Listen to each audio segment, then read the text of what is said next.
आप सभी का गुरु शरण क्लासेज के ऑनलाइन प्लेटफॉर्म पर हार्दिक स्वागत है, अभिनंदन है। हम पशु परिचर के लिए पशु रोग टॉपिक के बारे में चर्चा करने वाले हैं। तो आप सभी ध्यान से पढ़िए। यदि किसी भी प्रकार की दुविधा होती है तो उसके लिए हम क्षमा चाहते हैं। एनिमल डिजीज,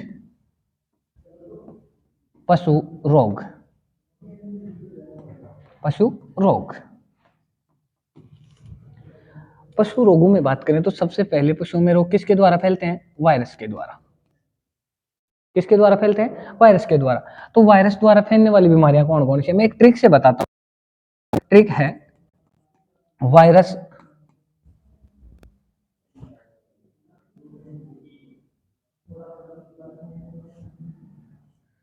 वायरस फर फर करके वायरस फर फर करके मर गया। वायरस कैसे मर गया? फर फर करके मर गया। बीएस ने पढ़ाया। बीएस ने पढ़ाया। वायरस से यानी वायरस से फैलने वाली बीमारियां एफ यानी FMD, foot and mouth disease. Hindi में क्या बोलते हैं? खुरपक्का मुंहपक्का रोग। आर का मतलब क्या होता है? रिंडरपेस्ट। आर का मतलब क्या होता है? रिंडरपेस्ट। एफ का मतलब क्या होता है फिर? Foul fox. आर का मतलब फिर क्या होता है? रानीखेत।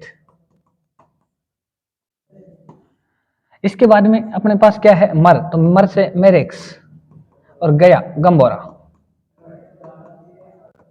यानी एक चीज तो अपने पास ये है कि वायरस से जो बीमारियां फैलती हैं उनकी एक ट्रिक है। वायरस से फैलने वाली बीमारियां, वायरस फर फर करके मर गया।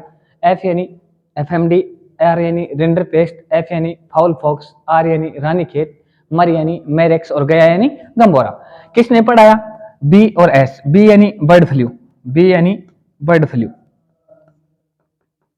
Bird flu. और बर्ड फ्लू का रोग कारक है H5N1।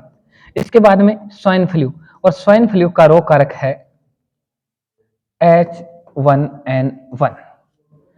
इतनी बात समझ में आ गई होगी कि वायरस द्वारा फैलने वाले रोग कौन कौन से हैं। कि वायरस फर फर करके मर गया, बीएस ने पढ़ाया, एफ यानी एफएमडी, आर यानी रिंडरपेस्ट, एफ यानी फाउल फॉक्स, आर यानी रानीखेत, मर यानी मेरेक्स, गया यानी गंबोरा, और बी यानी बर्ड फ्लू और एस यानी स्वाइन फ्लू। बर्ड फ्लू का रोग कारक क्या ही है? H5N1, और स्वाइन फ्लू का रोग कारक क्या है? H1N1। अब अगली बात करते हैं, दूसरे किससे फैलते हैं रोग? जीवाणु से। रोग किससे फैलते हैं? जीवाणु से। तो जीवाणु द्वारा फैलने वाले रोगों की बात करें तो जीवाणु द्वारा फैलने वाले रोगों की एक ट्रिक है। यानी ट्रिक की बात करें तो ट्रिक क्या ही है? सीधी सीधी मोस्टली तीन है। ए बराबर बी, बी बराबर सी, एच बराबर पी। ए का मतलब होता है एंथ्रेक्स। ए का मतलब क्या होता है? एंथ्रेक्स। ए का मतलब एंथ्रेक्स। और एंथ्रेक्स का रोग कारक बी से याद रख लेना, bacillus anthracis. Bacillus anthracis. A का मतलब एंथ्रेक्स और बी का मतलब बेसिलस एंथ्रेसिस। इसके बाद में बी, बी का मतलब है ब्लैक क्वार्टर। Black quarter. और ब्लैक क्वार्टर को हिंदी में बोलते हैं, ये इंग्लिश का शब्द है, हिंदी में बोलते हैं जहरबाद, लंगड़ी बुखार, चुरचुरिया रोग। तो इसका रोग कारक क्या है? Clostridium chauvoei. Clostridium clostridium chauvoei. Clostridium chauvoei. इसके बाद में क्या है? एच। एच को इंग्लिश में बोलते हैं हेमोरेजेनिक सेप्टिसीमिया, और हिंदी में बोलते हैं गलघोटू। हिंदी में क्या बोलते हैं? गलघोटू। गलघोटू। गलघोटू। और इसका रोग कारक क्या है? Pasteurella species. Pasteurella species. Pasteurella species. इसके अलावा जैसे अलग अलग जैसे जातियां हैं उनमें अलग अलग फैलता है। भैंसों में बुबेली सेप्टिका, गायों में बोविसेप्टिका, भेड़ बकरियों में ओविसेप्टिका। ठीक बात है। इसके अलावा भी यदि अपन बात करें तो जीवाणु द्वारा फैलने वाले रोग कौन कौन से हैं? थनेला,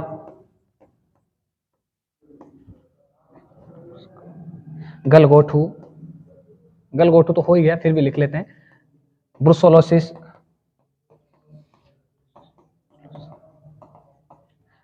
निमोनिया, सॉरी, खांसी, टीबी, दस्त आदि। इसके बाद में अपन बात करते हैं, ये हो गए किसके द्वारा, जीवाणु द्वारा। इसके बाद में बात करें तो किसके द्वारा बात करते हैं, परजीवी। कौन से रोगों की बात करते हैं, परजीवियों द्वारा फैलने वाले रोग, परजीवी रोग। तो परजीवी रोगों की बात करें तो परजीवी कितने प्रकार के होते हैं, दो। परजीवी कितने प्रकार के होते हैं, दो। एक तो होते हैं बाह्य परजीवी, बाह्य परजीवी, और एक होते हैं आंतरिक परजीवी, आंतरिक परजीवी। बाह्य परजीवी और आंतरिक परजीवी। बाह्य परजीवी कौन कौन से हैं, जूं, चींचड़ी, किलनी। और आंतरिक जो परजीवी हैं वो होते तो ऐसे जीवी हैं, लेकिन वो शरीर के अंदर जाकर शरीर की जो ब्लड सेल्स वगैरह होती हैं उनको नुकसान पहुंचा देते हैं, जिनसे अलग अलग प्रकार के रोग फैल जाते हैं। सर्रा, लाल पेशाब, सर्रा, लाल पेशाब,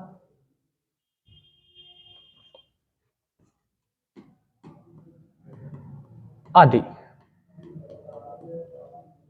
है ना। तो इसके बाद में चर्चा करते हैं अपन। इसके बाद में परजीवी द्वारा भी हो गए, परजीवी द्वारा दो प्रकार से, बाह्य परजीवी, आंतरिक परजीवी, जूं, चींचड़ी, किलनी, पिसू। इसके बाद में आंतरिक परजीवी, सर्रा, लाल पेशाब आदि रोग हो जाते हैं। इसके बाद में यदि तीसरी बात करें अपन, तो तीसरे होते हैं जन्मजात रोग। जन्मजात रोग, जन्मजात रोगों की यदि बात करें तो जन्मजात रोग है free Martin, free Martin,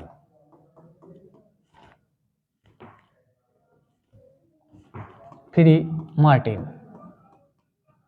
free Martin में क्या होता है कि जब जुड़वा बच्चे होते हैं तो उनमें से एक में जन्नांग तो विकसित होते हैं, लेकिन हार्मोन्स वगैरह सिक्रेशन नहीं होता है, यानी वो जन्मजात होता है, फ्री मार्टिन, बांझपन पाया जाता है। इसके बाद में बात करें तो उपापचय जनित रोग, यानी उपापचय वाले रोग, उपापचय जनित रोग।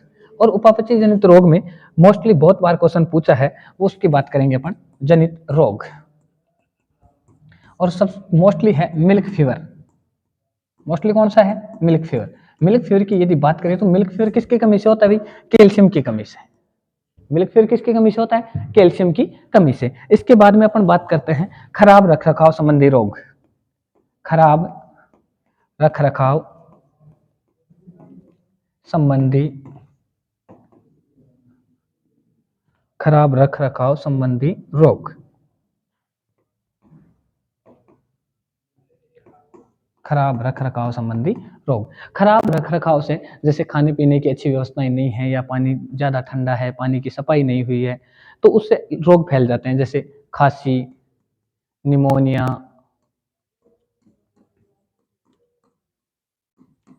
आदि। इसके बाद में बात करते हैं कवक रोग, कवकों से फैलने वाले रोग, कवक रोग। कवक रोग में बात करें तो जैसे दाद, खाज, खुजली आदि। दाद, कवक रोग की यदि बात करें, कवक रोग की यदि बात करें तो कवक रोग में बात करते हैं तो कवक रोग होते हैं दाद, खाज, खुजली आदि। इसके बाद में खराब खान पान से भी रोग फैलते हैं, तो खराब खान पान संबंधी रोग, खराब खान पान संबंधी रोग, खराब खान पान संबंधी रोग। खराब खान पान की यदि बात करें तो जैसे सबको पता है, जवार को कच्ची अवस्था में डालने से जवार में कौन से तत्व की अधिकता होती है, HCN। वैसे यदि जवार की बात करें तो अधिक जवार खाने वाले व्यक्तियों में कौन सा रोग हो जाता है, पेलाग्रा, यानी गंजापन। ठीक बात है। इसके बाद में यदि मूंगफली को अधिक नमी पर भंडारित किया जाता है, किसको, मूंगफली को, मूंगफली को अधिक नमी पर भंडारित किया जाता है तो कौन सा, अफ्लाटॉक्सिन, अफ्लाटॉक्सिन। इसके अलावा यदि बात करें कपास में रासायनिक या विषैला पदार्थ कौन सा पाया जाता है, गोसिपोल। तो इन सभी का सेवन करने से भी पशुओं में बीमारियां फैल जाती हैं। और इसके अलावा भी और भी अन्य कारक हैं जिनसे बीमारियां फैलती हैं, लेकिन मोस्टली जो कारक हैं जिनमें क्वेश्चन पूछा जाता है वो यही हैं। Thank you class.